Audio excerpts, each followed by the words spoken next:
Hey everybody, it's Dr. Lindsay Briggs. I'm going to be your professor this semester.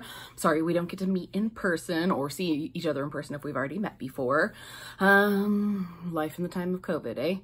So I am making this video. It's going to be longer than most videos. Most of the videos in this class will be rather short, but this one is going to be a little bit longer because it has to explain all the procedures and expectations for the class. And so it'll be here for your reference for the rest of the semester, but it's going to be a little bit longer, but most of them in the class will not be this long. So I always like to start off my classes with an acknowledgement.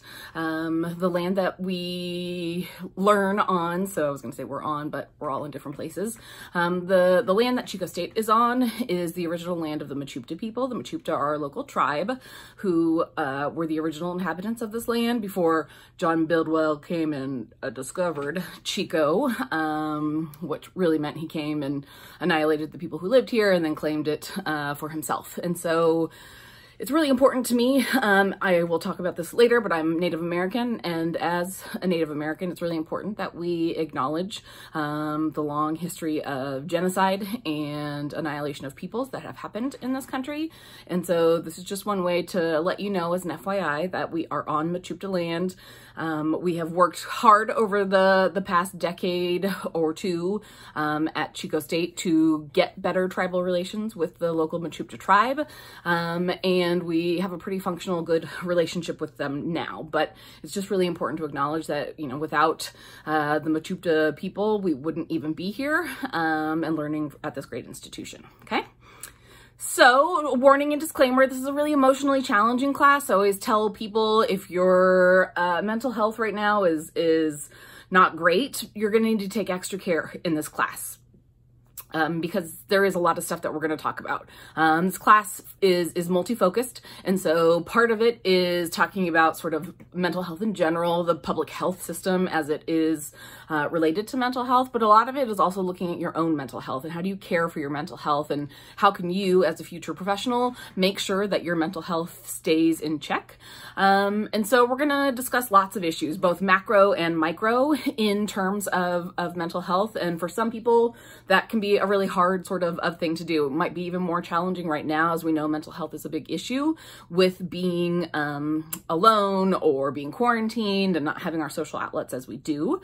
So some of the stuff that we talk about might be triggering to you, triggering being, you know, it'll bring up feelings and other sort of things. And there's nothing that I can do to prevent those things because we have to go through those sort of things. That being said, the goal of this class is not to traumatize you. We know that people who are traumatized aren't learning anything. And so I want you to push yourself. It's a little bit easier when we're not in the classroom actually to be able to go through some of these things because you're on your own. And so when issues come up, you can take a break, you can do other sort of things. If there is stuff that is really hard for you to deal with, please reach out to me. I'm always here to talk and think about ways to keep you safe within the classroom environment. How do we keep you from being traumatized? Because again, traumatized people won't learn.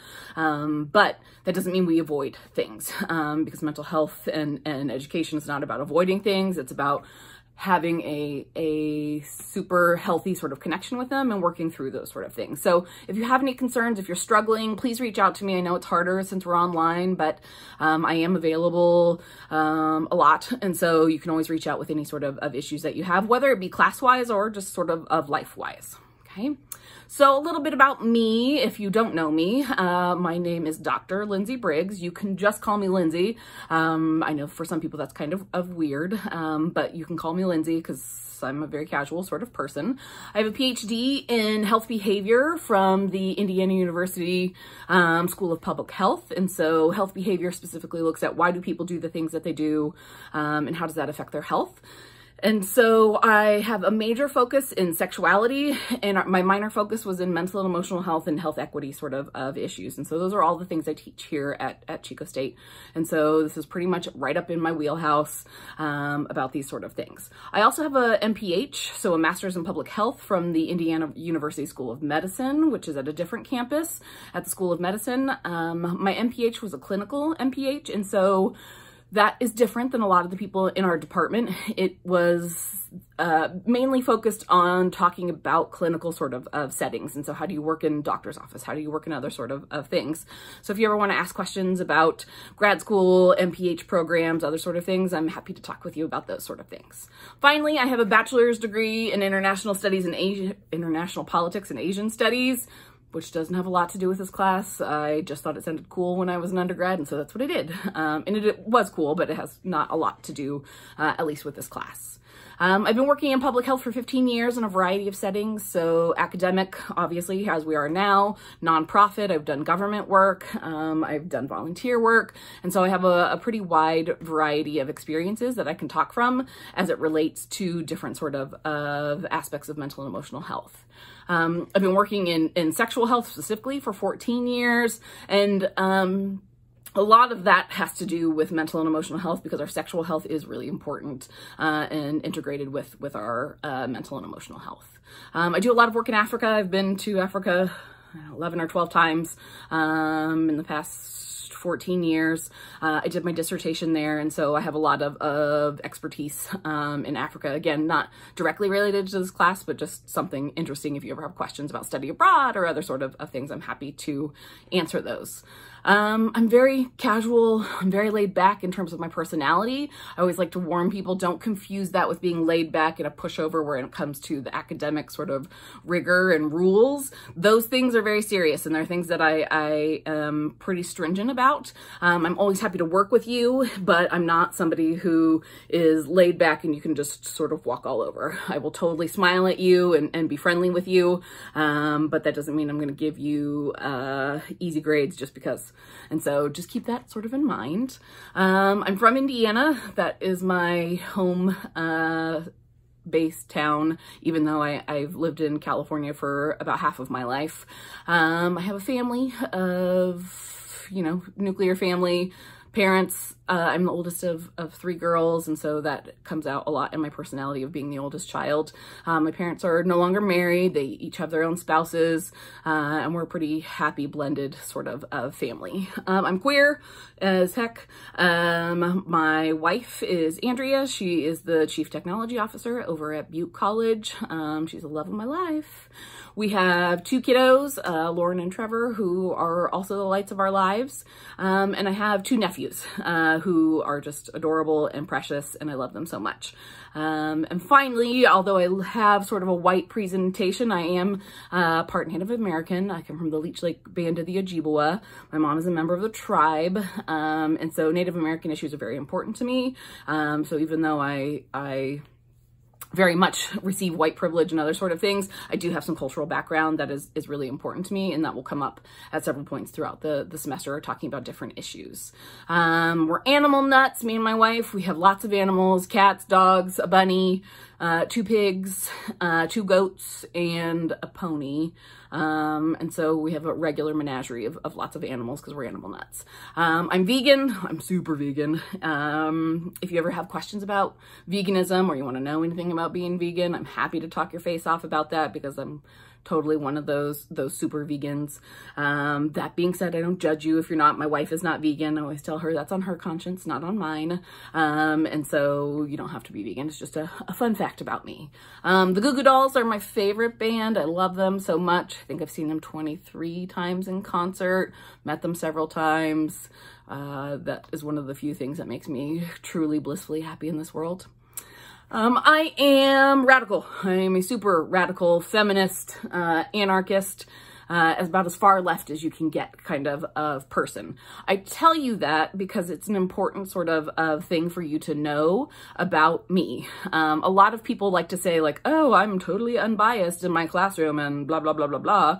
And that's simply untrue. It's impossible to be unbiased. And everybody has bias that creeps in. And so rather than trying to pretend like I have no political leanings, I have no sort of personal feelings, I just like to tell you up front. I find that that's helpful for you so that when you are sort of evaluating different sort of things in terms of education, you are able to apply your critical thinking skills and say, okay, where is this information coming from? Is it unbiased? Is it biased? I do my best to try and present an unbiased education to you in terms of this classroom. But because I believe that humans cannot be completely unbiased, sometimes my bias creeps in. And so I just want you to know that up front so that you can identify that. So if there's something that I'm talking about that you're like, I don't really know if I agree with that, that's totally fine. There's space and room for everybody and their beliefs in this classroom. And so it's easier for you to be able to identify where you may not agree with me and how that affects sort of your beliefs and your ideas about mental and emotional health. Next, I'm a mentally ill person. I think that's really important, and we're going to talk a lot about stigma, especially in this course, around mental illness. And so I think it's a really important thing for me to say, yes, I am mentally ill. I'm also a professor. I'm also successful. I'm also nice most of the time, and other sort of things. My mental illness is just part of who I am, but it's not only who I am. And that's going to be a big theme throughout this class, is talking about mental illness and how it affects our daily sort of living. I have pretty severe obsessive compulsive disorder. I also have complex PTSD, anxiety, and some other sort of things, which I'll talk about more probably during the semester.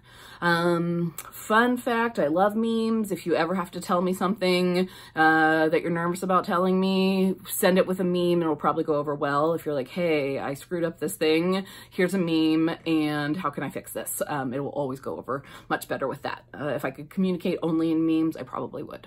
Okay. About this classroom is oppression-free zone. I just made it so. Part of that is thinking very closely about our language and making sure that we're not using language that stigmatizes or hurts other people. And so we want to be really careful about these sort of things. That being said, if you ever use language that can be harmful to other people, I'm going to assume the best in you. I'm going to assume you didn't know those sort of things, and I'm going to correct you. Don't take it as like, oh, I'm the worst person and she hates me. That's not true. I can definitely tell the difference between people who have awkward sort of fumbling language and people who are just being jerks. And so if you are awkward or fumbling or you mess up, I'm going to step in and say like, hey, here's a better way to say those sort of things. Here's how we do these. Talk about these sort of issues and people and other sort of things. Whereas if you're being a jerk, we're going to have bigger sort of issues.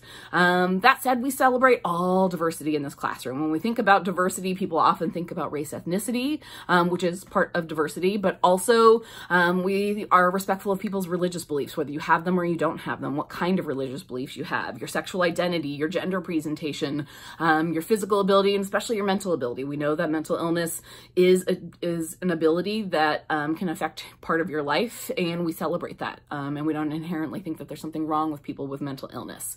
We respect everybody's age, their experiences, their cultures, their political stances. Yes, even if I am a radical sort of left, I respect everybody's political stance.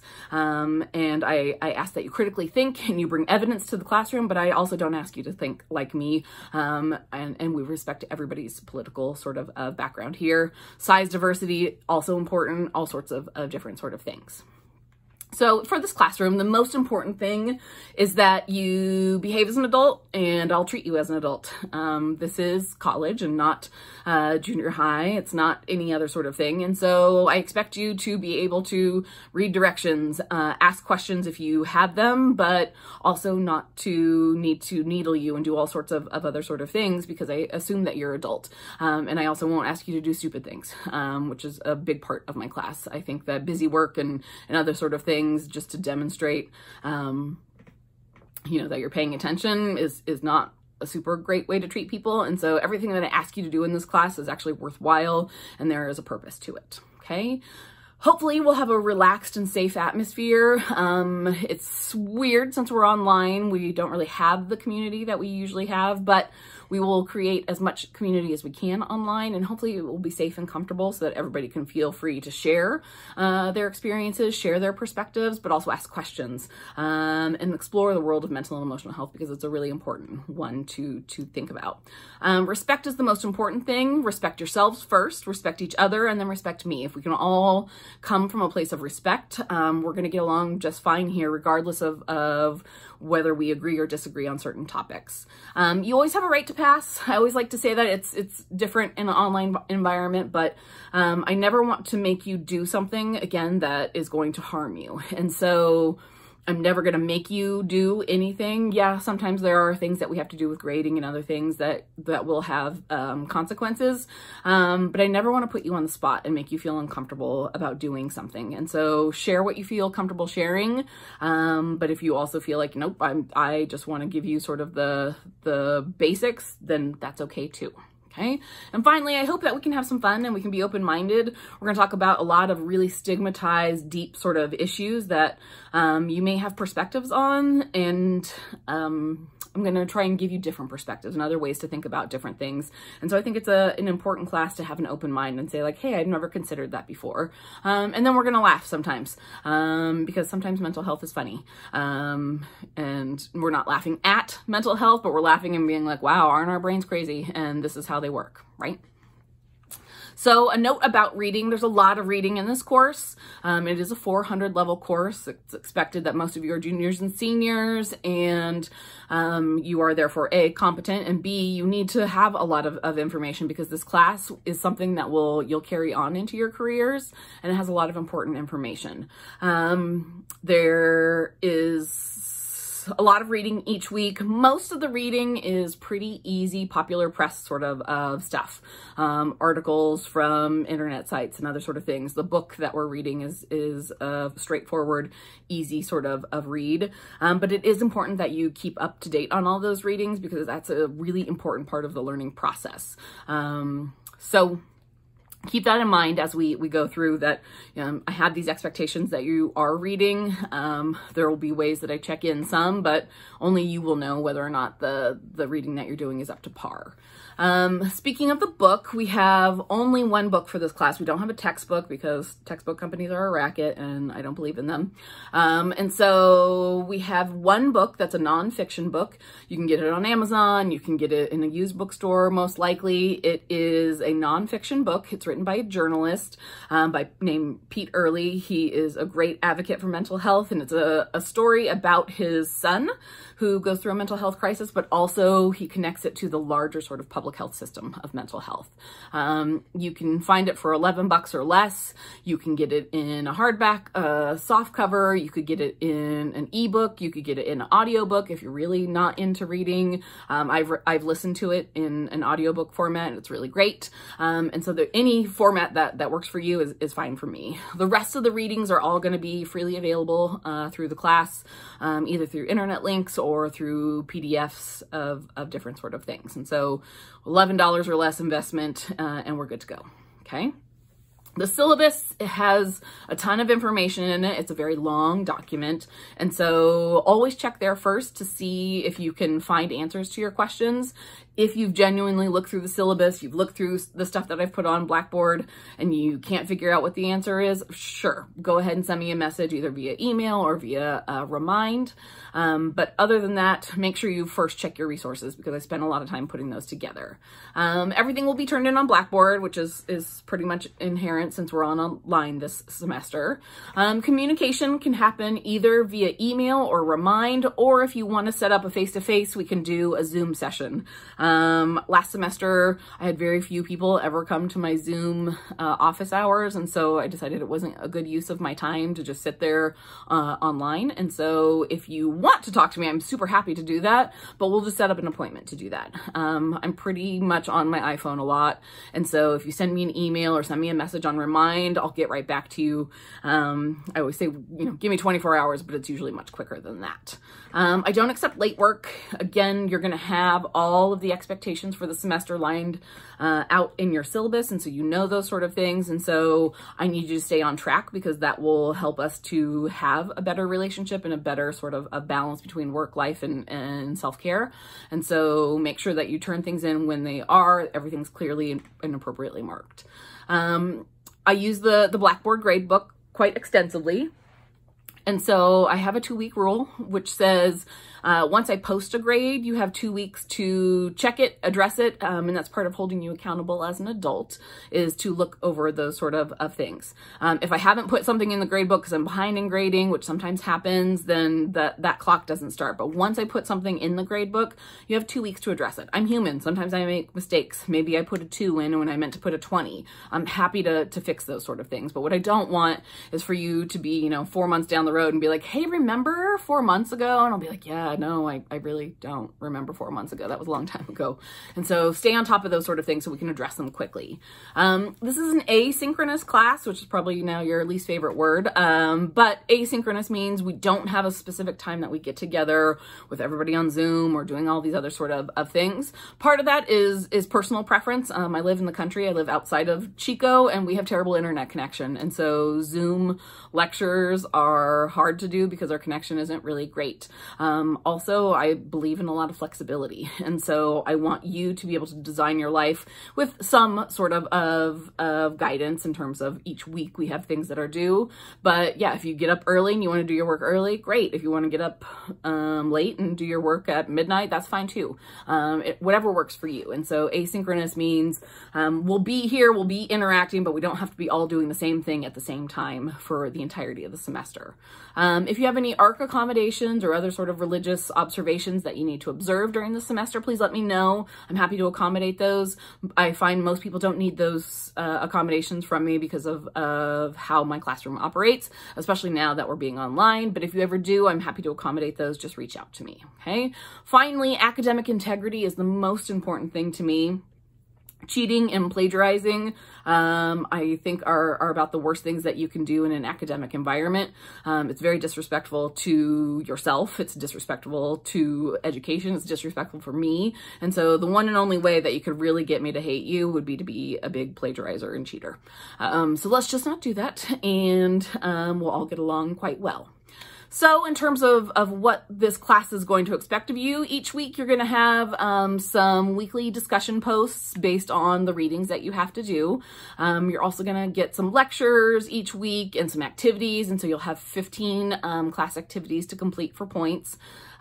We will do mental and emotional support tools. A lot about this class is, again, taking care of yourself, but also how do we teach this stuff to potential future clients or people that we work with.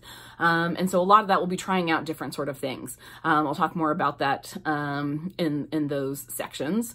We're going to have some beyond the classroom activities. It's really important for me that we are able to translate our knowledge from in the classroom to outside the classroom. So I'm going to ask you to do some things that look beyond sort of our classroom environment to see mental and emotional health being observed in public spaces.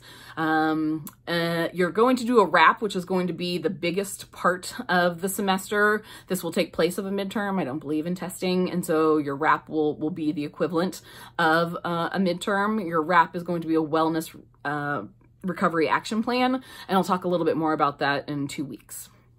Finally, instead of a final, you're going to have an application paper where I'm going to ask you to explore some topics of importance to you about mental and emotional health, and that will be used in place of a final exam because, again, I don't like to do exams, okay?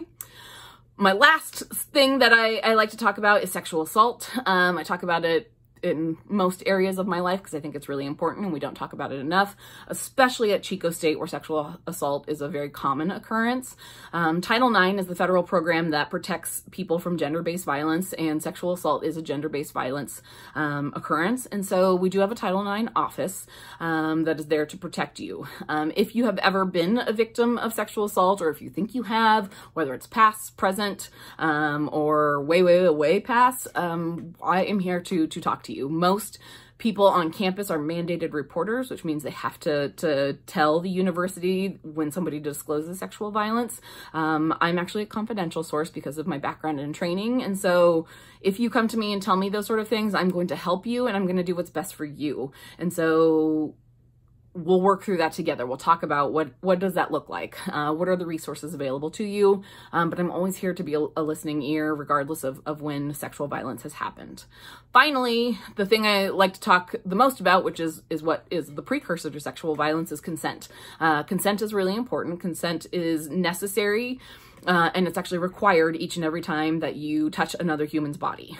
So whether even it's just a hug or whether it's a kiss, but especially when it comes to sex, we need to make sure that we have consent. Consent looks like it's enthusiastic and it's clear. And so it's, do you want to have sex? Yes. Hey, are we going to do this thing? And we have a shared idea of what this thing is. Lack of no or vagueness or shrugging or ambivalence is not consent. And so it's really important that we get better at saying adult things to adult people who we want to put our adult bodies on. Okay, so that is my spiel, in case you need that. It doesn't have a direct link to this class, although sexual assault does have a lot of mental health implications, but it's really important to me that I talk about it in every class. Okay, that is all for this video, and I will see you in future videos.